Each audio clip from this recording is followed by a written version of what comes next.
안녕하십니까, 임정수 목사입니다. 유튜브 바이블 기독교 교파에 의해 오늘 두 번째 시간입니다. 지난 시간에 여러분들 어떻게 강의 잘 들으셨나요? 댓글에 뭐 질문 있으면 또 해주셔도 좋겠고요.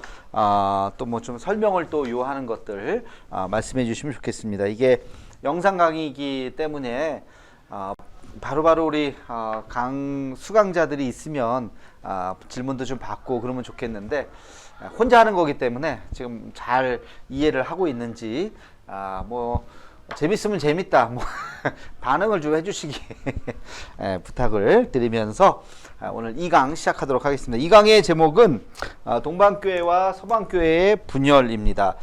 요 단어가 동방교회, 서방교회라고 하는 단어가 교회에서는 좀 많이 듣지 못했던 단어일 수 있어요.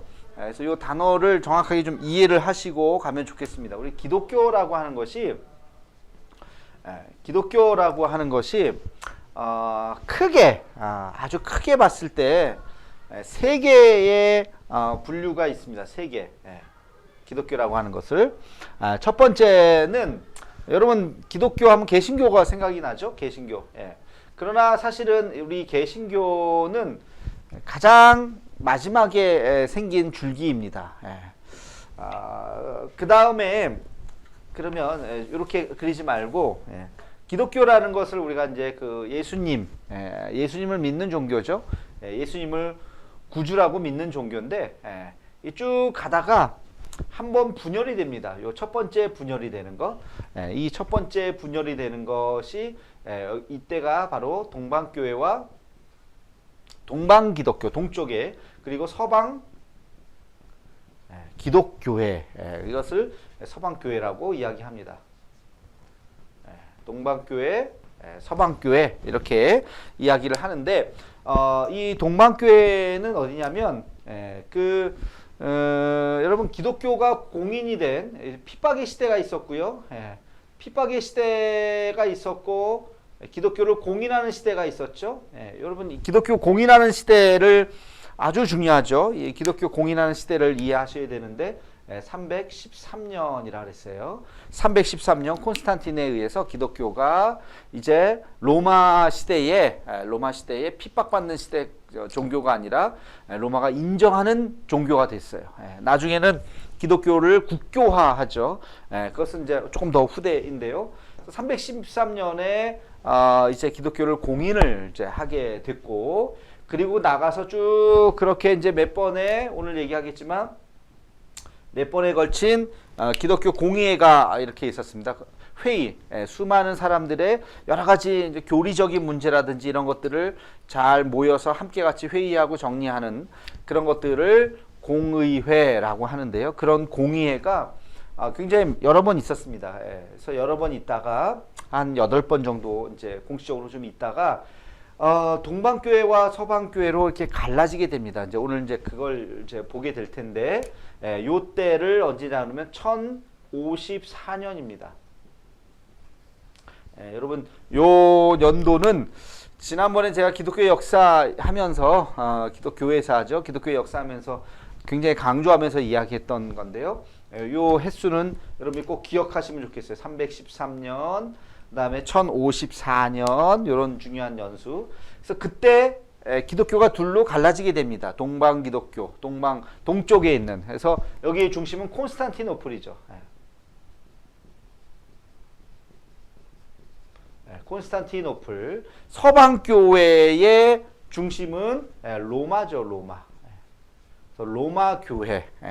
서방교회라고 말하기도 하고 로마 교회라고 말하기도 하고, 그때 로마의 전체 교회라는 말을 캐톨릭 처치라는 말을 썼다 그랬어요. 그래서 로마 캐톨릭 처치. 그래서 오늘날은 캐톨릭만 남았죠. 그래서 우리가 카톨릭 하는 거죠. 그래서 카톨릭 교회, 우리말로는 천주교회죠. 그게 서방교회가 된 거예요. 그리고 이제 동방교회는 동방 정교회라는 표현을 씁니다. 정교회. 정교회는 뭐냐? 올소독스 처치입니다. 정통교회라는 거예요. 정통교회. 정통교회라고 하는 건 이따가 이제 좀 살펴보겠지만, 여기 공의회가 있다 그랬죠? 그 공의회 모두를 인정하는 그런 교회를 정교회라고 이야기하고, 공의회를 몇 가지의 공의에서 결의된 내용들을 삭제를 하거나 인정하지 않은 그런 일들이 있었어요. 그것을 이제 정통이라는 말을 쓸 수가 없었기 때문에 그냥 카톨릭 처치라고 이야기를 했습니다. 어쨌든 크게 동방교회와 서방교회로 이렇게 나눠지게 되고, 동방교회는 아까 정교회라고 그랬죠. 그래서 그 정교회 형태가 지금도 남아 있는 거예요. 그래서 각 나라의 이름을 붙인다 그랬어요. 주로 정교회가 어디로 갔냐면 주로 이제 동유럽권으로 갔죠. 그래서 가장 큰 국가가 바로 러시아입니다. 그래서 러시아가 그때 러시아 황제가 종교를 선택을 하게 됐었죠. 그때가 정확하게 연도를 모르겠는데 하여튼 1000년어간에. 그래서 그때 정교회를 선택을 합니다. 로마 카톨릭을 선택하지 않고 정교회를 선택하는 바람에 러시아가 정교회가 되고, 러시아의 영향을 받았던 그런 많은 지금 헝가리라든지 뭐 동구 유럽의 이제 많은 교회들이 정교회를 받고, 또 하나는 이제 정교회의 아주 중심이 어디냐, 아까 제가 콘스탄티노플이라고 그랬어요. 이 콘스탄티노플이 지금의 이스탄불이거든요. 지금의 이스탄불. 그래서 이스탄불 하면 터키의 수도죠, 지금. 근데 터키는 지금 이슬람권이 됐어요. 그래서 이스탄불하고 가장 가까운 나라가 바로 그리스죠. 그래서 이 그리스가 정교회의 이제 중심지가 됐습니다. 나라 사이즈로 봤을 때는 이제 러시아 정교회가 크긴 하지만, 그러나 가장 핵심적인 국가는 그리스죠. 그래서 그리스 정교회, 그리고 이제 러시아 정교회. 그래서 우리나라에도 정교회가 있습니다. 한국 정교회라고 있습니다. 한국 정교회도 크게 보면 기독교의 한 파트라고 볼 수가 있어요. 자, 그리고 이제 서방교회는 아까 제가 로마 카톨릭 처치라고 그랬어요. 로마 카톨릭은 쭉 가다가 한 번 더 갈라지죠. 이게 이제 카톨릭 그대로 가게 되는 거고, 여기 뭐가 나오죠? 이게 바로 개신교가 나오죠. 개신교. 개신교회가 나오게 됩니다. 이때가 언제입니까? 이게 바로 종교개혁입니다. 1517년.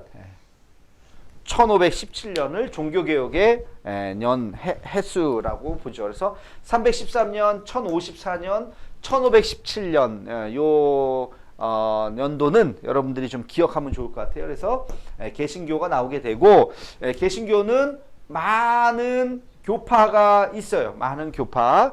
그 중에서 우리가 지금 신앙 고백을 하고 있는 어디죠? 장로교. 그것을 칼빈주의라고 그러죠. 칼빈주의. 그리고 종교개혁하면 떠오르는 사람이 루터죠. 루터 교회. 말 그대로 루터 처치가 있어요. 루터란 처치, 루터파가 있고요. 그 외에도 이제 많은 교판. 그래서 지금 우리가 하고 있는 이 강의, 기독교 교파의 이해라고 하는 것이 이런 수많은 교파들을 우리가 이해를 하는 겁니다. 그래서 이게 왜 이렇게 갈라졌고, 여기서 강조하는 것이 무엇이냐. 자, 이거를 이해하기 위해서는 개신교와 카톨릭이 갈라서게 된 종교개혁을 이해해야 되고, 이 종교개혁 이전에 뭐가 있었다고요? 동방교회와 서방교회로 갈라지게 된 1054년의 스토리를 이해해야 되고, 이 1000년 전에 예수님의 그 십자가 사건, 그리고 이런 공의회와 기독교 공인, 핍박의 시대를 넘어가서 기독교 공인의 시대가 있었다고 하는 이 큰 줄기를 여러분의 머릿속에 딱 담고, 여기에 덧붙여지는 게 뭘까요? 세계의 역사죠. 세계의 역사에 기독교 역사가 영향을 주고받습니다. 주고받아요. 이때를 로마 시대라고 그랬어요. 로마 시대의 여러 가지 정치라든지 경제라든지 문화라든지 이런 것들이 교회 안에 그대로 들어가게 되고, 이제 중세 시대라고 그러죠. 이 중세는 또 기독교 시대잖아요.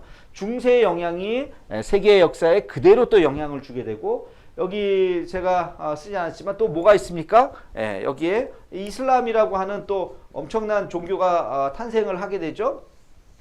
600년도에 AD 600년도에 탄생을 하게 됩니다. 그래서 이슬람이 또 당연히 영향을 주게 됩니다. 이슬람과 개신교가 서로 사이좋을 리는 없었겠죠. 서로 싸워요.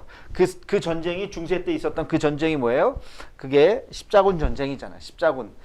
그래서 엄청난 이 전쟁을 통해서 8차에 걸쳐서 13세기, 14세기에 걸쳐서 이제 십자군 전쟁이 일어나고 십자군 전쟁의 그 결과로 교황권이 상당히 약화되게 되죠. 영향을 주고받고 결론적으로 십자군 전쟁에 성공한 것이 아니라 실패를 했습니다. 수많은 사람들이 죽고 그래서 그 당시에 이제 교회가 굉장히 약해지고 뭐 그러면서 그게 어디로 종교 개혁에 영향을 미치게 되는 것입니다. 뭐 이런 얘기는 지난번에 영상 찾아보시면 제가 했습니다.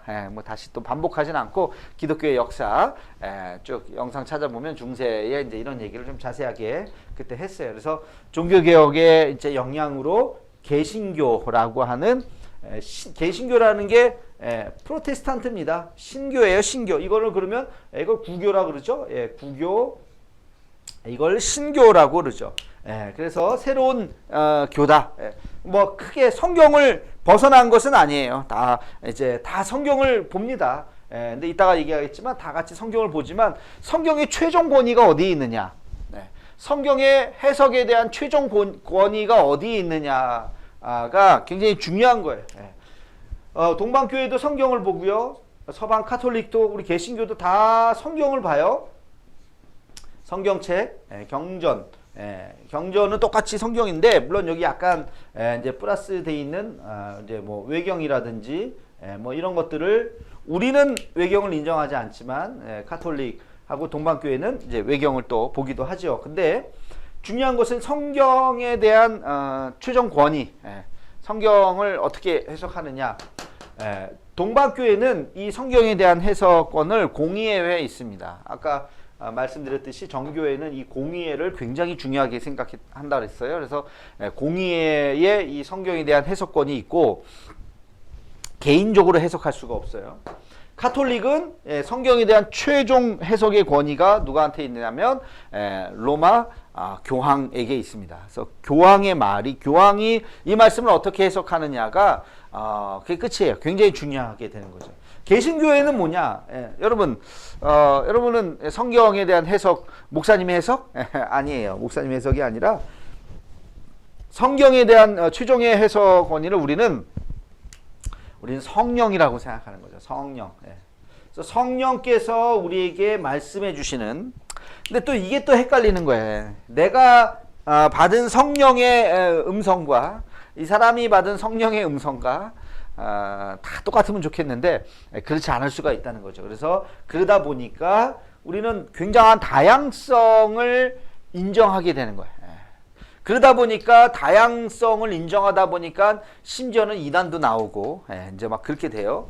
근데 카톨릭은 다양성을 인정하지 않아요.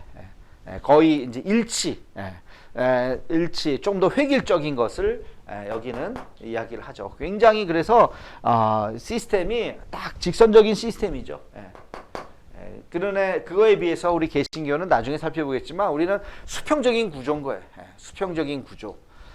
하여튼 뭐 그렇습니다. 그래서 이게 굉장히 철학이 달라요. 그래서 크게 봤을 때 기독교의 큰 물줄기가 있는데 이렇게 다르다. 그래서 세계 교회의 역사에 서로 주고받으면서 이제 역사가 흘러왔다고 하는 이 큰 줄기를 여러분 머릿속에 좀 다 이해하고 있으면 조금 더 세계를 바라보는 관점이 생기게 됩니다. 자, 여기까지 우리가 한번 좀 오프닝으로 한번 제가 말씀을 드렸고 그 책을 보시면서 좀 더 보도록 하겠습니다. 자, 동방교회 거기 콘스탄틴이 기독교 공인 후에 세운 종교이고 콘스탄티노플이 중심이 되었다. 그리고 동방교회는 이거 좀 여기다 정리할까요? 동방교회의 특징을 얘기하는 거예요. 동방교회.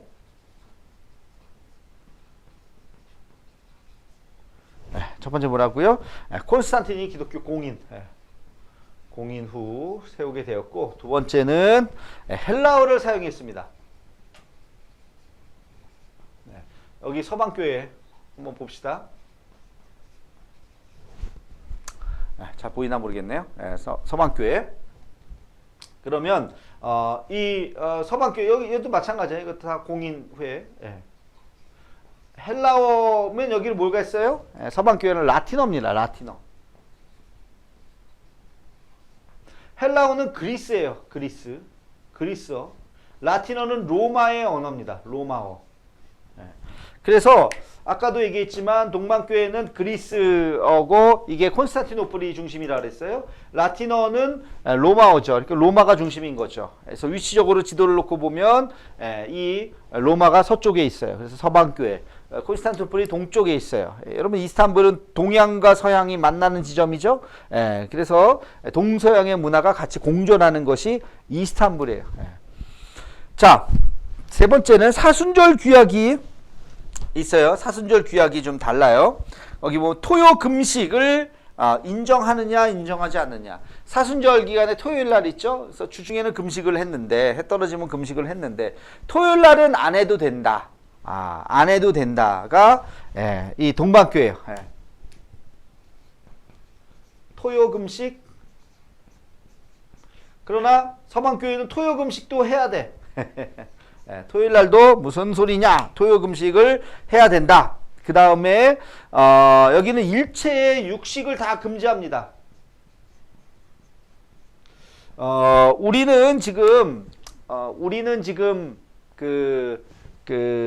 뭐 금식이라든지 사순절이 굉장히 약화됐어요. 개신교로 올수록 사순절의 의미가 이 동방교회나 또는 카톨릭에 비해서는 굉장히 좀 약화된 거죠. 우리는 고난주간 한 주 정도. 그러나 카톨릭이나 정교회는 이 사순절의 의미가 우리가 체감하는, 개신교가 체감하는 것보다 훨씬 더 강합니다. 여러분 카니발이 뭐예요? 축제죠. 그런 축제가 왜 나왔느냐? 사순절 들어가기 전에 실컷 놀자. 사순절에 술 못 먹으니까 사순절 들어가기 전에 3일 동안 그냥 막 사순절이 제 수요일부터 시작하잖아요. 그러니까 주일, 월, 화 3일 동안 실컷 술 먹고 진탕 놀자고 하는 게 그게 카니발의 원조입니다. 그래서 지금은 그거 축제만 남아있죠. 문화로. 근데 사실은 이제 그런 거고, 그 다음에 이때는 고기를 못 먹었어요. 고기를 못 먹는 대신에 뭘 먹을 수 있을까요? 생선을 먹는 거예요. 생선. 그래서 이 생선을 쟁겨서 먹기 위해서 생선이 썩잖아요. 금방씩 썩잖아요. 그래서 생선을 썩지 않게 하기 위해서 뭐가 필요해요? 소금이 필요한 거죠. 그래서 이 사순절 기간 동안에 고기를 못 먹고 대신에 생선을 먹기 위해서 이 소금이 굉장히 귀했어요. 그 당시에 소금을 구하기도 어려울 뿐더러 소금에 대한 수요가 사순절에 굉장히 커지죠. 그렇기 때문에 여러분들 이 소금이 옛날에는 아주 중요한 하나의 식품이었다 하는 것을 또 참고로 좀 말씀을 드리고, 뭐 중세 때까지만 하더라도 여러분 샐러리, 우리가 월급을 샐러리라 그러죠. 샐러리맨. 샐러리라는 게 썰트에서 나온 거죠. 소금에서 나온 거예요. 소금. 그래서 그 샐러리를 주는 월급을, 병사들의 월급을 소금으로 실제로 줬어요. 소금 얼마를 받으면 이걸 가지고 생활도 하고 뭐 그 정도로 아주 소금이 이 중세까지만 하더라도 굉장히 중요한 하나의 식품이요 필수품이었다 하는 것을 뭐 참고로 또 말씀을 드리면서, 자, 육식을 금지했는데 이 서방교회에서는 뭐냐면 우유, 그 다음에 그 동물에서 나오는 게 뭐예요? 우유가 나오죠. 그 다음에 또 뭐예요? 우유를 막 가공하면 치즈가 나오죠. 치즈, 그 다음에 뭐 달걀, 이런 거, 그 다음에 버터, 뭐 이런 것들 있죠. 이런 것들을 먹을 수 있다. 오케이. 여기는 육식하고 모든 것을 다 먹으면 안 된다 라고 정리를 한 겁니다. 그래서 훨씬 더 엄격하죠. 근데 여기는 또 토요일 날은 대신에 금식을 안 해요. 여기는 또 토요일 날 금식을 또 해야 되고, 뭐 이런 차이들, 뭐 누룩 넣은 빵을 먹을 수 있다. 누룩, 오케이. 여기는 누룩 넣은 빵은 먹으면 안 돼. 뭐 이런 거. 그 다음에 결정적인 또 차이가 뭐냐면 여기는 사제들이 결혼을 할 수가 있어요. 지금까지도 그렇습니다. 결혼 오케이. 여기는 결혼이 돼요, 안 돼요? 가톨릭은 결혼 안 되죠. 지금도 안 되죠. 우리 개신교는 결혼이 또 되죠. 그래서 사제들의 결혼 유무가 이렇게 또 차이가 있습니다. 또 뭐가 있냐면 수염. 동방교회 사제들은요, 지금도 여러분 보면 동방교회 이제 사제들은 굉장히 이렇게 수염을 쫙 이렇게 기릅니다. 이게 그리스 정교회도 그렇고 지금도 이게 굉장한 하나의 권위의 상징이에요, 수염을.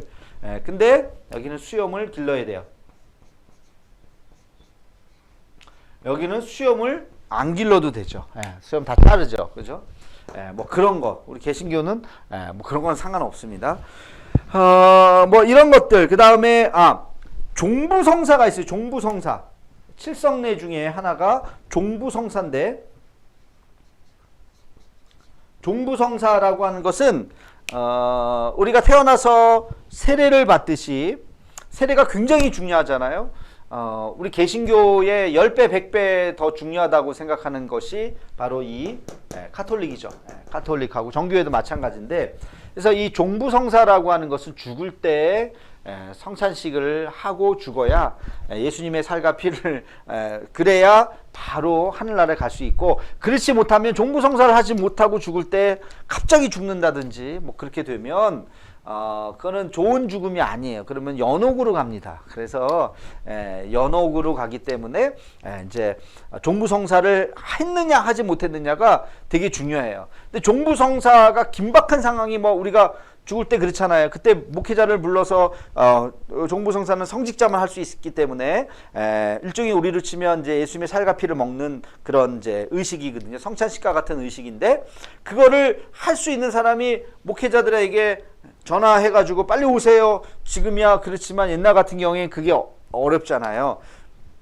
종부성사를 안 하고 죽으면 연옥에 가니까 얼마나 중요합니까? 근데 바로 이 종부성사를 돌아가실 때 그 사제들 말고 장로들도 할 수 있다. 그렇게 동방교회는 오케이. 장로님들도 평신도도 종부성사를 할 수 있다. 왜? 목사님 기다리다 보면 이미 죽으면 이 사람은 안 되잖아요. 그러니까 그렇게 생각한 것이 동방교회요. 서방교회는 그거 안 된다. 그렇게 편법하지 마라. 오직 성직자만 할 수 있다. 종부성사는 오직 성직자만 할 수 있고, 장로나 평신도들은 할 수 없다. 죽어서 연합 가는 건 할 수 없다. 그거는 굉장히 아주. 그래서 지금도 서방교회 카톨릭의 성직자의 권위가요 굉장히 큽니다. 제가 지난번에 한번 저기를 갔었어요. 장례식에 한번 갔었는데, 로만 칼라를 한번 이렇게, 우리 개신교 로만 칼라들이 있거든요.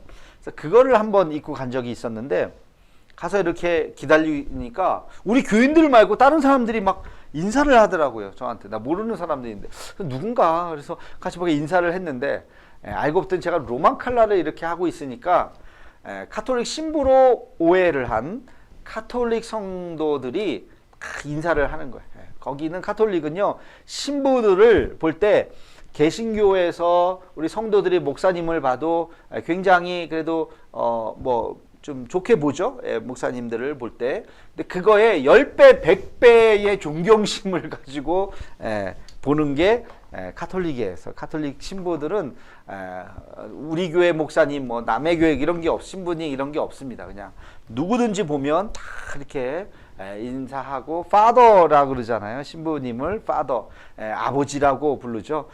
그래서 그 존경심이라고 하는 것은 카톨릭이 굉장히, 성직자가 갖고 있는 그 권위는 개신교 목회자가 갖고 있는 권위보다 훨씬 더 크게 그들은 그렇게 생각을 한다는 거예요. 그래서 어쨌든 이런 이제 성방교회와 동방교회 이런 차이, 뭐 우리 입장에서 볼 때는 뭐 그렇게 중요한가 싶은데, 이게 아주 그 당시는 신학적인 큰 논쟁이었습니다.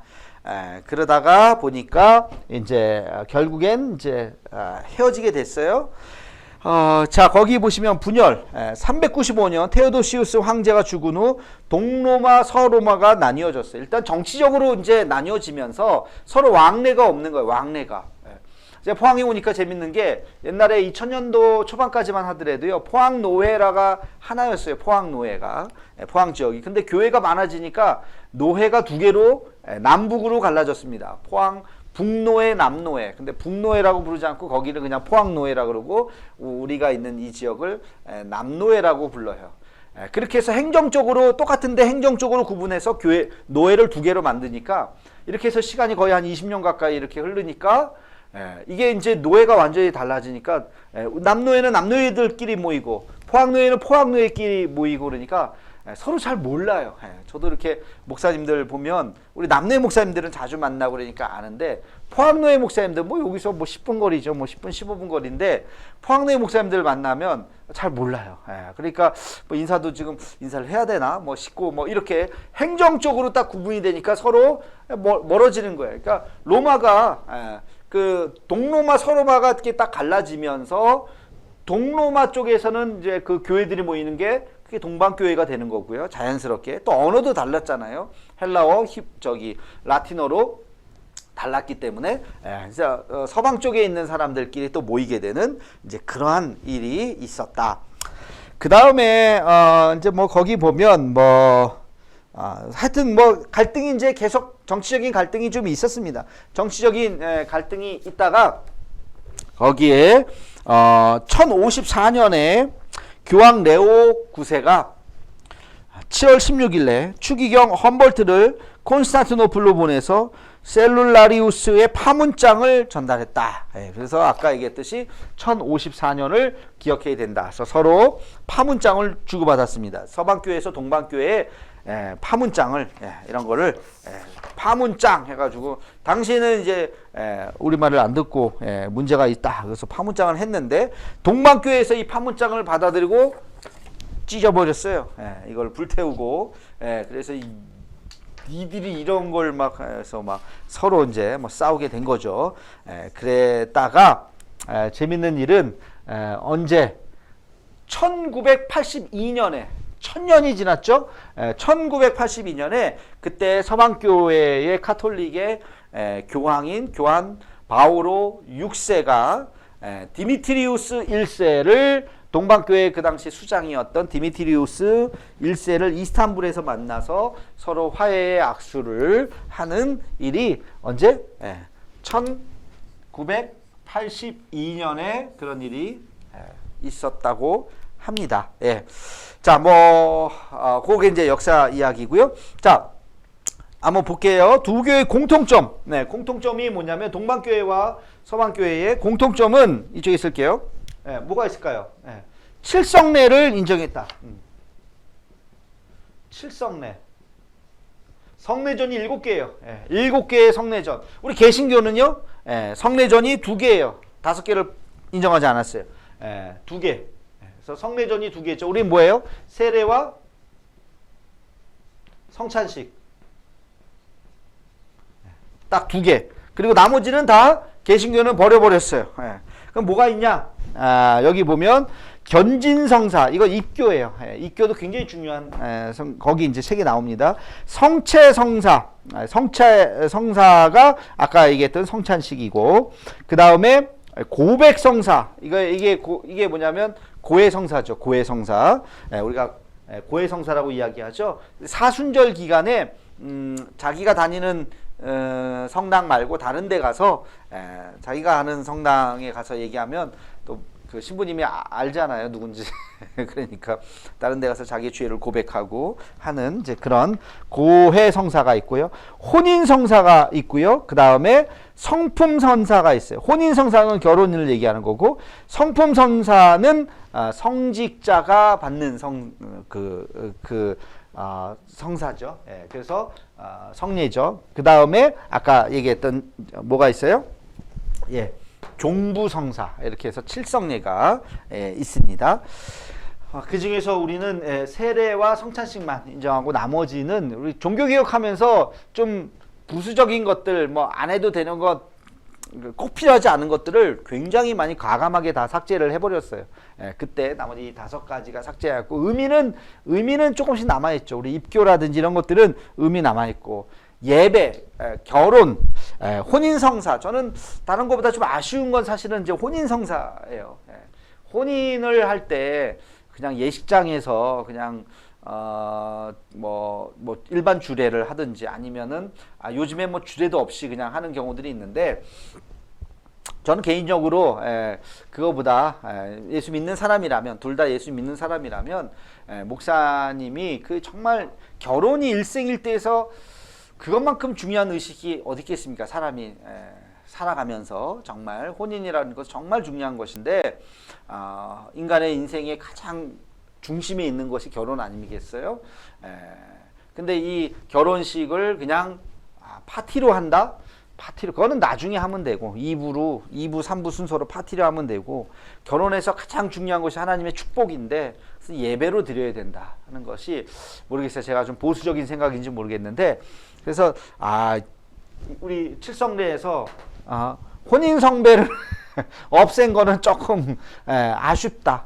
뭐 잘못했다는 것보다 좀 아쉽다. 그래서 결혼식은 여러분들 뭐 자녀를 잘 설득해야 되겠죠. 또 안 믿는 자녀 배우자를 또 데리고 와서 그러면은 그것도 뭐 쉽지는 않겠지만 아무튼 두 믿는 남녀가 결혼을 할 때 여러분 자녀들 할 때는 꼭 예배식으로 하는 것이 하나님의 축복과 은혜 가운데 하는 것이 저는 그게 좋지 않을까. 뭐 정답이라고 말씀드리기는 없겠지만 좀 그런 생각을 좀 합니다. 그래서 다른 거는 우리는 뭐 고해 성사는 뭐 없어요, 그죠? 우리는 뭐 고해 성사는 뭐 우리 뭐 목사님이나 뭐 이렇게 죄를 고백하는 거 목사님들이 그런 죄를 들으면 목사님들도 괴로워요. 그러니까 그건 하나님께 아뢰고 자기의 죄를 진심으로 아뢰고 회개하고 그래서 이 칠성례 어쨌든 근데 이 카톨릭하고 동방교회는 이 칠성례 모두를 다 인정한다. 두 번째는 화채설을 받아들인다는 거예요. 성찬 때 화채설. 이것도 지난번에 기독교 역사할 때 제가 설명을 한번 했습니다. 이걸 이제 설명을 하려면 좀 복잡한데 성찬식이라고 하는 거 포도주와 빵을 먹는 거잖아요. 여러분 포도주와 빵인데 우리가 볼 때는 자 포도주와 빵이 포도주는 뭘 상징하는 거예요? 예수님의 피죠, 그죠? 빵이 상징하는 건 뭐예요? 예수님의 육체죠. 살.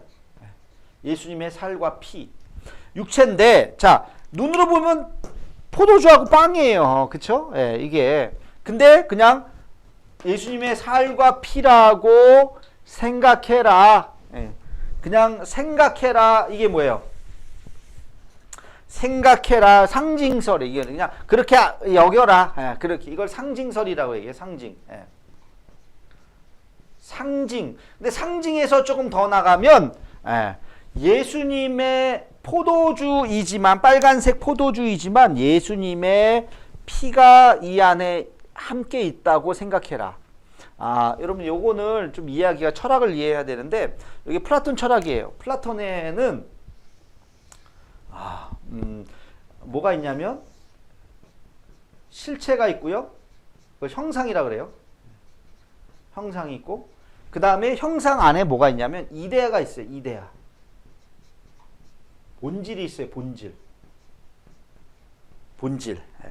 여러분 이렇게 생긴 걸 우리가 뭐라고 얘기해요? 의자라 그러죠. 의자 같나요? 의자라고 하고 여기 뭐 하여튼 보여드리면 좋겠는데 그 다음에 이렇게 생긴 것도 뭐라 그래요? 이것도 의자라 그래요. 그죠? 또 이렇게 생긴 것도 있어요. 그죠? 이것도 의자라 그래요. 생긴 건 다 달라요. 그죠? 이게 뭐 형상이에요. 형상. 실체는 다 달라요. 2인짜리 의자도 있고요. 근데 우리가 이걸 딱 보면 다 의자라고 생각해요. 왜? 우리 머릿속에 뭐가 있어요? 의자라고 하는 이데아가 있는 거예요. 의자라고 하는 그 본질. 사람이 이렇게 앉아서 쉴 수 있는 걸 우리가 의자라고 하잖아요. 그래서 의자의 본질이 있고 의자의 형상이 있는 거예요. 보이는 건 여러 개예요. 뭐 이외에도 많겠죠? 의자의 종류가 얼마나 많겠습니까? 예. 그래서 형상은 다르지만 본질은 똑같다. 이데아는 똑같다는 거죠. 이게 플라톤 철학이건 이데아 사상이라고 하는 플라톤 철학이거든요. 자, 그러면 그러면 이게 성찬식에 어떻게 적용이 되느냐? 예. 여기에 빵이 있어요, 빵. 그죠? 예, 빵이 있어요. 이 빵은 형상은 뭐예요? 형상은 빵이에요, 빵. 근데 이 형상도 빵이요. 이거 본질도 뭐예요? 이데아도 뭐예요? 빵이에요, 그죠? 맛있는 냄새 나는 아주 맛있는 빵이에요. 근데 목사님이 거기에 이제 신부가 축사를 하죠. 축사를 하면 형상은 빵인데 본질이 바뀌었어요. 본질이 뭘로 바뀌었어요? 예수님의 살로 바뀐 거예요. 예수님의 살로. 예수님의 살로 바뀐 거예요. 그러니까 눈으로 보이는 거 빵인데요. 그렇지, 빵이지. 근데 이 안에 본질은 뭐예요?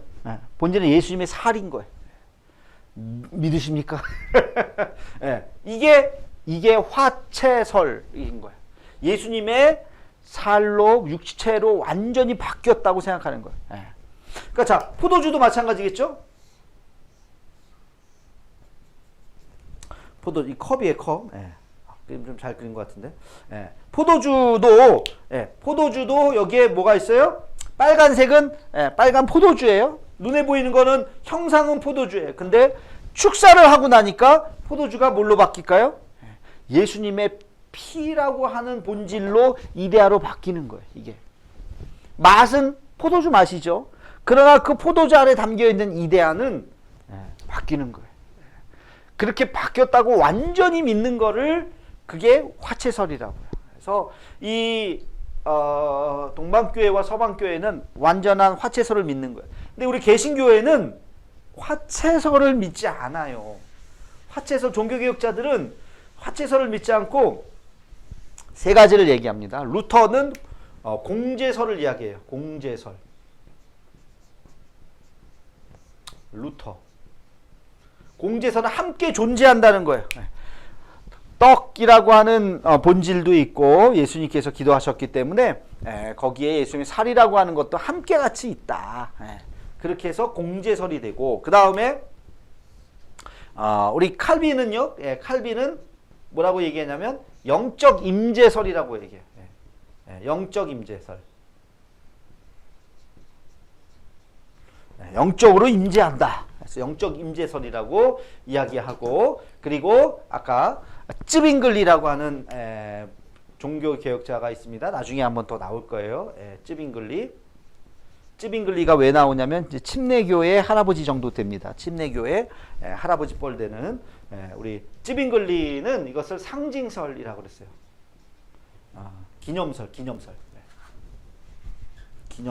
그랬어요.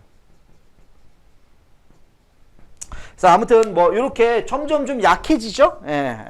자, 이게 무슨 차이가 났느냐? 여러분 만약에 포도주 같은 거 이렇게 잔 이렇게 따르다가 쏟아졌어요, 바닥에. 바닥에 포도주가 쏟아지면 가톨릭에서는 어떻게 했을까요? 이게 예수님의 피잖아요. 진짜 그렇게 그들은 화채설로 믿잖아요. 그러니까 이거를 걸레 갖고 와라. 그래서 걸레로 닦을 수가 없다는 거예요. 예수님의 피를 여러분 걸레로 막 닦아서 막 빨겠습니까? 그럼 어떻게 했을까요? 신부들이요, 실제로 신부들이 무릎 꿇고 바닥에 엎드려서 혓바닥으로 이걸 전부 다 이렇게 핥으셨은 예수님의 이게 피를 하다 보면 방울방울 떨어질 수 있거든요. 실제로 그거 이렇게 하다 보면 그리고 실수할 수도 있잖아요. 그래서 그걸 일일이 정말 예수님의 피를 그렇게 할 수 없기 때문에 이걸 화채설을 믿는 카톨릭. 그래서 지금도요, 카톨릭은요 잔을 안 줘요. 여러분 카톨릭 성당에 한번 가서 미사에 참여해 보세요. 매주 떡을 줘요. 매주 거기 성찬식을 매주 해요. 매주 떡은 주는데 잔은 안 줘요. 다 신부만 혼자 이렇게 마시고 끝내요. 우리로 볼 때는 좀 온전한 성찬식이 아니다. 잔을 안 주니까 떡과 잔을 줘야 되는데 우리 개신교는 잔을 주죠. 근데 우리 개신교는 그 잔에 이걸 하나 영적 임재설 하나 그래서 바닥에 흐르면 안타깝지만 이걸 다 우리가 이렇게 다 혓바닥을 핥아먹지는 않습니다. 그렇게 합니다. 이게 거룩한 것이긴 하지만 그거 자체가 예수님의 살이라고 피라고 생각하지 않기 때문에 그렇게 하는 거죠. 그래서 떡 같은 것도 성찬식하다가 남는 것들을 목회자나 또 성직자들이 나누어서 먹기도 하지만 또 묻죠. 보통 다 땅에 이렇게 또 묻고 뭐 그렇게 합니다. 자, 이게 성찬식에 대한 이제 이해예요. 성찬식에 대한 이해. 그래서 이 화채설, 화채설을 믿는다. 이게 굉장히 중요한 거고요. 세 번째가 성화와 성상 사용에 대해서 긍정이에요. 성화, 성상. 그래서 카톨릭의 성당에 가면 일단 기본적으로 마리아상 같은 게 하나 있고요. 예수님상 있고 피에타 같은 거, 어린 예수님을 안고 있는 마리아의 상, 피에타, 로마 그 베드로 성당, 그쵸, 거기 바티칸의 본거지죠. 베드로 성당 가면 거기 피에타 성당이 있죠. 피에타 그 상이 있죠. 얼마나 웅장하든지 조명도 멋있고, 하여튼 그렇습니다. 그래서 이런 성상을 숭배하죠. 성상 앞에서 촛불도 쫙 이렇게 켜놓고 그 앞에서 막 그런 게 많죠. 그래서 성상. 근데 종교개혁 때 바로 이 성상을 개혁자들이 다 없앴어요. 개신교에 어디 이런 게 있어요? 성상이 없습니다. 우리는 아무것도 없어요. 십자가 하나만 있는 거죠. 십자가. 우리는 오직 그냥 십자가 하나만 있는 거지. 더 보수적인 데는 십자가도 성상이라고 생각해갖고 십자가조차도 없어요. 십자가조차도. 아주. 그런데 아무것도 없어요. 근데 성화는 그림을 얘기하는 거예요. 성화.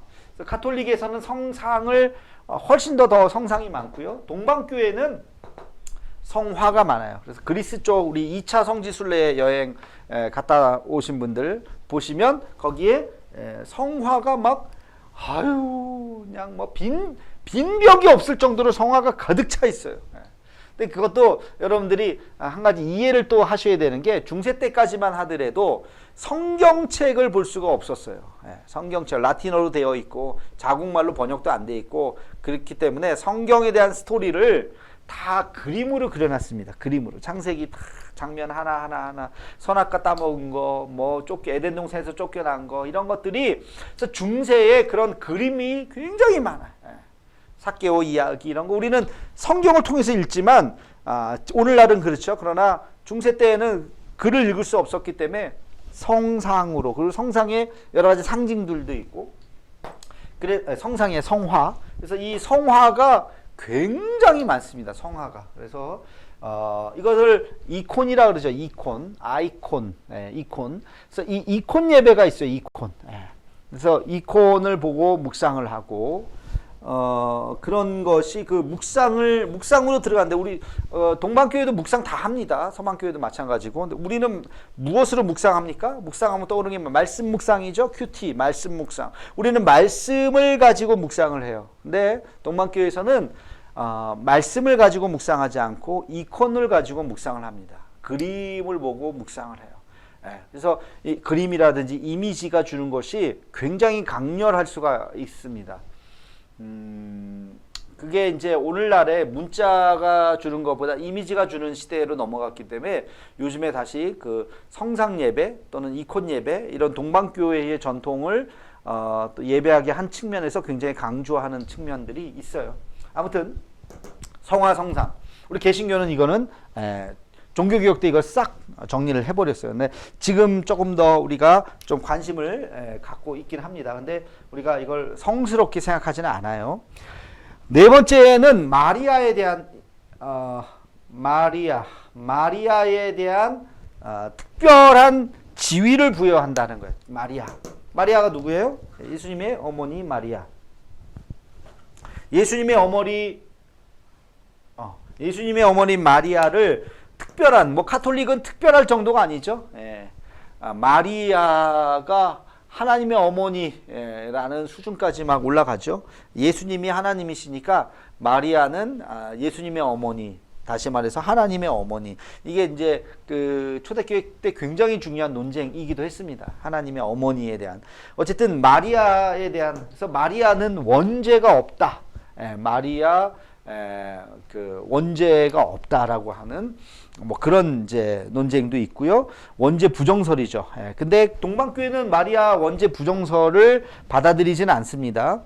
그러나 카톨릭에서는 마리아가 원죄가 없다고 그렇게 생각하고, 심지어는 이제 이중구원론이죠. 이중구원론. 그게 뭐냐면 구원자가 예수님만 있는 것이 아니라 마리아를 통해서도 구원받을 수 있다.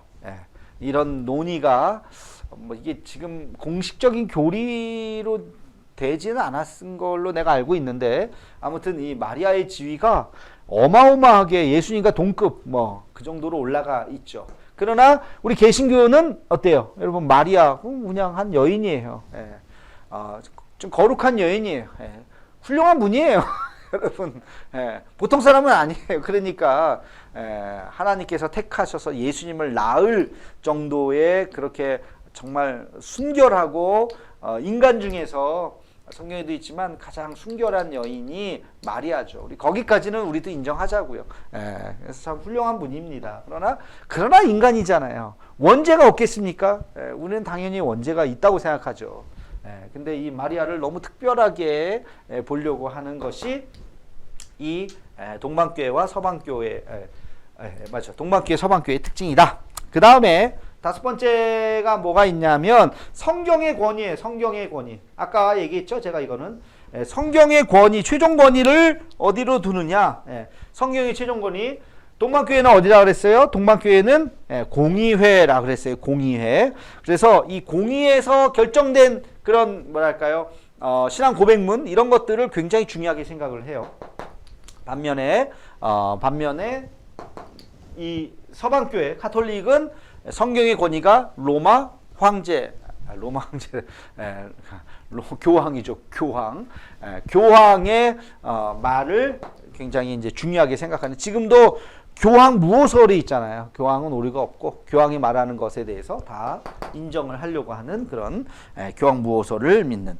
반면에 개신교는 뭐라 그랬어요? 성경은 성령을 통해서만 우리가 알 수 있다. 그래서 개개인의 말씀 묵상을 또 강조하죠. 성령께서는 우리 한 사람 한 사람을 통해서 역사하시니까 우리가 각자가 말씀을 묵상하는 모든 것들을 다 인정을 하는 겁니다. 그래서 이 성경의 권위를 인정을 한다. 자, 그 다음에 한 가지만 더 보겠습니다. 사도신경과 니케아 콘스탄티노플 신조를 다 고백을 합니다. 이거는 우리도 마찬가지예요. 사도신경. 우리 예배 때 사도신경 외우죠? 사도신경. 그리고 더 나가서 니케아 콘스탄티노플 신조를 신앙 고백이죠. 이걸 다 인정하는 거예요. 이것은 우리 개신교도 마찬가지예요. 다 인정을 합니다. 그래서 요런 차이점, 요런 공통점이 있다는 거에 대해서 좀 말씀을 드렸고요.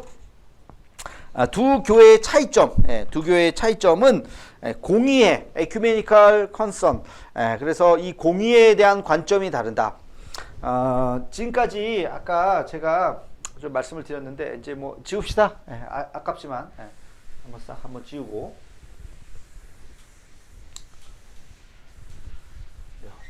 특별하게 한번 이거 좀 내비둘까요? 그 공의회가 있었다 그랬어요. 공의회. 개신교가 아니라 모든 기독교에 아주 연합해서 우리도 우리 교단 총회라고 하는 것이 있잖아요. 1년에 한 번. 그런 것처럼 이 공의회는 한 7년 아니면 10년 아니면 8년 이렇게 그렇게 이슈가 있을 때 이렇게 모입니다. 심지어는 뭐 100년 만에 모인 적도 있었고요. 그런 공의회가 지금까지 여러 번 있었는데 뭐 카톨릭에서는 이제 24번 있었다 그래요. 가장 최근에 있었던 게 1962년부터 65년까지인가 있었던 제2 바티칸 공의회. 이게 굉장히 중요한 공의회예요. 그래서 오늘날의 카톨릭의 모습을 만들었던, 여러분 이게 이때 뭐가 결정이 되냐면 각 나라의 문화, 제사를 인정합니다. 여러분 이 이전까지는 제2 바티칸 공의회 이전까지는 제사를 인정하지 않았어요. 우리 나라 천주교가 우리 조선시대에 처음에 들어왔을 때 왜 핍박을 받았어요? 제사를 지내지 못했기 때문에, 제사를 안 지냈기 때문에 엄청난 핍박을 받았죠. 절두산 뭐 이런 데에 가보면 그 순교자들이 굉장히 많습니다. 제사 문제가 그러나 1962년에 있었던 제2 바티칸 공의회에서 이것 때문에 복음을 전하는데 굉장한 장벽이 있다는 것을 많은, 뭐 우리나라뿐만이 아니죠, 많은 나라들에서 보고를 받고 결단을 내립니다. 그래서 제사를 인정하는 걸로. 그래서 지금은 카톨릭이 제사 지내잖아요. 제사 지냅니다. 다 이렇게 그거를 그 우상 숭배로 이해하지 않고 그거를 문화로, 조상을 섬기는 하나의 예의, 문화로, 그 나라의 문화로 인정을 한 거예요. 그래서 그걸 굉장히 폭넓게 인정을 하면서 제사를 받아들이게 된 거예요. 그래서 이때 이후로는 제사를 지내는 걸로 그렇게 합니다. 그러나 우리 개신교는 여전히 그것을 받아들이지 않죠. 그것을 문화로 볼 수 없다. 그것은 하나의 귀신에 대한 하나의 이제 숭배, 우상 숭배로 우리가 받아들이기 때문에 이것을 받아들이지 않죠. 그래서 이 제2 바티칸 공의회가 굉장히 중요한 하나의 여러 가지 결정들을 많이 했어요. 그래서 지금까지 24개의 공의회가 있다고 생각을 하는데 정교회는 7개만 인정을 합니다. 7개의 공의회만 인정을 해요. 지금까지. 처음에 있었던 이제 니케아 공의회, 325년에 있었던 니케아 공의회. 그리고 뭐 하여튼 몇 개 이제 7개만 하고 8회부터는 인정을 하지 않아요. 왜? 8회 때 그 콘스탄티노플 대주교가 파문을 당했기 때문에 8회 때부터 인정을 하지 않습니다. 뭐 하여튼 그래서 이 공교 그 동방교회는 7개를 인정하고 서방교회는 그 이후에 쭉 있었던 24개까지 인정을 하고, 우리 개신교에서는요 325 니케아, 그 다음에 381년에 콘스탄티노플, 그 다음에 431년에 에베소, 그 다음에 451년에 칼케돈. 요 4개의 공의회만 인정을 합니다. 나머지에, 그러니까 요 4개만 인정한다는 건 뭐냐면 4개에서 결의된 내용만 우리는 받아들이고 나머지 공의회에서 결의된 내용들을 다 받아들이지 않는 거예요. 여기는 엄청나죠? 24개를 다 받아들이니까 훨씬 더 세분화됐다고 볼 수 있겠고, 우리는 굵직굵직하게 초대교회에 있었던 이 4개의 그 공의회만 인정을 하기 때문에 우리가 훨씬 더 좀 뭐랄까 좀 여지가 많은 거죠. 이제 그렇게 되는 거죠. 자, 그 다음에 아주 중요한 게 한 가지가 있어요. 차이점. 그게 뭐냐면 그게 필리오케 논쟁입니다. 필리오케 논쟁. 필리오케 논쟁은 이것도 제가 지난번 교회사 할 때 제가 한번 말씀을 한번 드렸어요. 필리오케 논쟁. 필리오케 논쟁도 좀 설명이 필요해.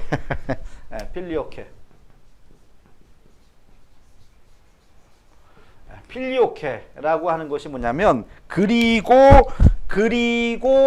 성자로부터, 이게 그리고 and 성자로부터, and from son, 성자로부터라는 거예요. 성자가 누구예요? 예수님이죠. 자, 필리오케가 성령이 어디로 나왔냐? 성령은 하나님으로부터 나왔다. 이게 공의회의 결정입니다. 니케아 콘스탄티노플, 아까 얘기했어요. 거기 니케아 콘스탄티노플의 결론은 뭐냐면 성령이 누구냐? 성령은 하나님으로부터 나오신 분이에요. 자, 하나님이 있어요. 하나님으로부터 성령이 나왔다. 예. 이렇게 성령의 자리가 이렇게 됐어요. 근데 언제냐면 589년 톨레토 종교회의에서 여기에다가 뭘 넣냐면 하나님으로부터 그 다음에 필리오케 이렇게 했어요. 예. 필리오케를 넣었어요. 필리오케가 뭐라고요? 그리고 성자로부터. 성령은 하나님으로부터 그리고 성자로부터 나왔다. 예. 성자가 있죠? 예. 그러면 성령의 위치는 하나님으로부터 나왔다. 여기까지가 됐는데 그리고 성자로부터 요 끈을 하나 싹 집어넣은 거예요. 요게 필리오케라고요. 그래서 이 필리오케가 빠지는 것이 동방정교회예요. 예.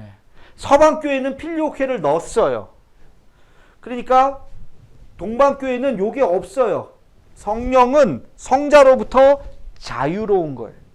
예. 그래서 성령은 하나님으로부터만 나온 거예요.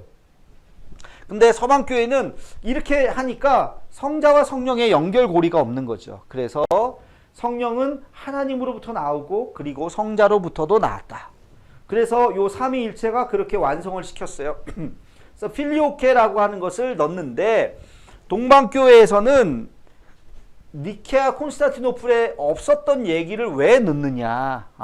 이게 하나의 갈등이 된 거죠. 필리오케를 빼라. 예. 아니다. 필리오케를 안 넣으면 성자와 성령의 관계가 애매해진다. 그래서 필리오케를 넣어야 된다. 성령은 성자로부터도 나왔다라고 하는 것을 넣어야 된다. 이 하나의 이제 교리적인 논쟁이었습니다. 그래서 로마 카톨릭이죠. 로마 서방교회 로마 카톨릭은 이걸 굉장히 강조합니다. 그래서 우리 개신교도 로마 아까 제가 이거 기독교 이렇게 기독교 요렇게 얘기했잖아요. 그죠? 여기가 동방교회고 여기가 서방교회고 여기 개신교라 그랬잖아요. 그래서 이 서방교회와 동방교회보다는 서방교회와 좀 더 가깝죠. 예, 그러다 보니까 우리도 이 전통 안에 있고 우리는 성령의 자리가 하나님 그리고 성자와 성령의 삼위일체가 굉장히 탄탄하죠.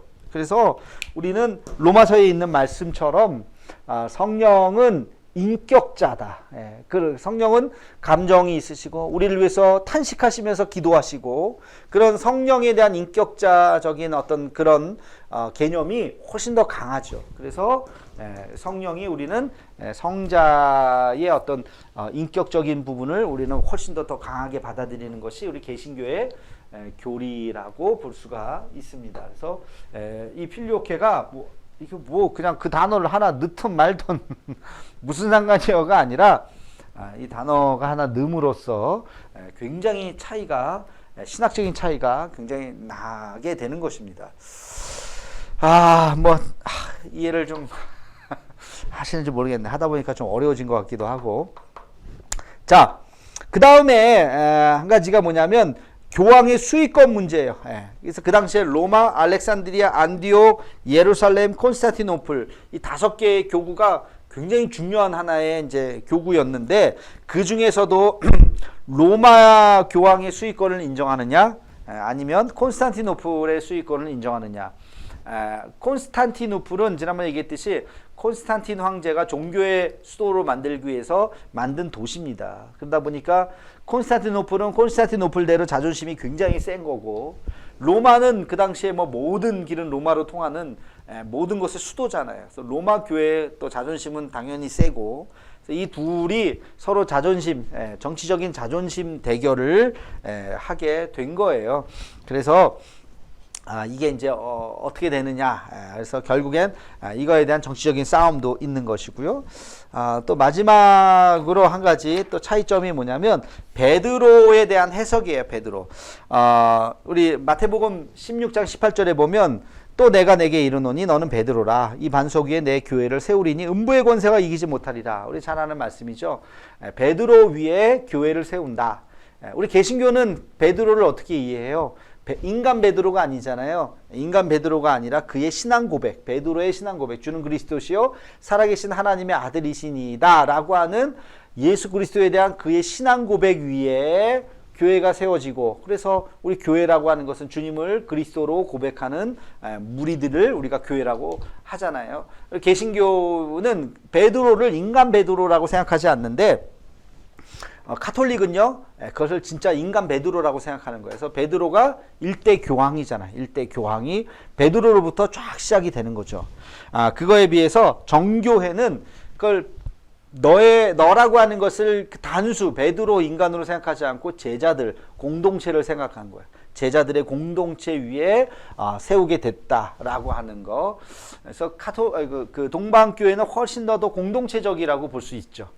훨씬 더 공동체적이고 동방교회는 아까 공의회를 중요시 했다 그랬어요. 그래서 공의회, 협의체 이런 것들을 훨씬 더 중요하게 생각을 하고 카톨릭은 그러나 카리스마적인 하나의 그 교황이라고 하는 그 한 사람의 어떤 절대 권력을 훨씬 더 좀 강조하게 되고 뭐 그런 차이점이 있습니다. 예, 오늘 아이고 뭐 짧게 하려고 그랬는데 오래 한 것 같네요. 오늘 여기까지 할게요. 동방교회와 서방교회의 분열에 대해서 동방교회가 무엇이고 서방교회가 무엇이고 그리고 그 사이에 우리 개신교가 무엇인지 이 큰 줄기를 이해하셔야 오늘 이 강의를 이해하셔야 그 이후에 또 종교개혁 이후에 이제 루터가 왜 나오고 침례교가 뭐고 감리교가 뭐고 이제 그 다음을 이해할 수 있는 거예요. 이 큰 줄기를 이해를 못하면 나머지는 왜 이것도 이렇게 될지 또 잘 모르죠. 그래서 지난 시간 교회란 무엇인가에 대한 이야기를 좀 했죠. 지난 시간 교회에 대한 이야기 그리고 오늘 이 동방교회 서방교회에 대한 이야기 이런 것들을 여러분들이 잘 이해를 하시면 좋겠습니다. 다음 시간에는 이제 종교개혁과 개신교 안에 있는 이제 갈래에 대해서 이제 종교개혁 이야기 좀 하면서 3강까지는 그렇게 하고요. 4강부터는 이제 장로교, 감리교 이렇게 쭉 한번 또 넘어가도록 하겠습니다. 오늘 키워드 키워드 제가 키워드를 뭘로 할까 생각을 하다가 이걸로 하겠습니다. 키워드는 아까 제가 여기도 아까 있는 것 같은데 그리고 아들로부터라고 하는 라틴어가 있어요. 그리고 아들로부터 네 글자죠. 네 글자. 그리고 아들로부터 요 논쟁 때문에 동방교회와 서방교회가 갈라지게 된 원인 중에 하나예요. 그것만은 아니지만 그 논쟁이라 했어요. 그 네 글자를 한글로 쓰셔도 되고 여기 제가 라틴어로 썼는데 라틴어로 쓰셔도 되고 그게 오늘의 키워드입니다. 어렵지 않죠? 예, 수고하셨습니다. 예, 저도 오늘 신방 갔다가 와서 피곤한데 강의를 영상을 잘 녹화를 했습니다. 여러분들 댓글 남겨주시고 재밌으면 재밌다, 재미없으면 재미없었다. 재미없었다고는 쓰지 마세요. 하여튼 간에 또 궁금한 거 있으면 또 남겨주시고 오늘 여기까지 하겠습니다. 수고하셨습니다. 안녕히 계세요.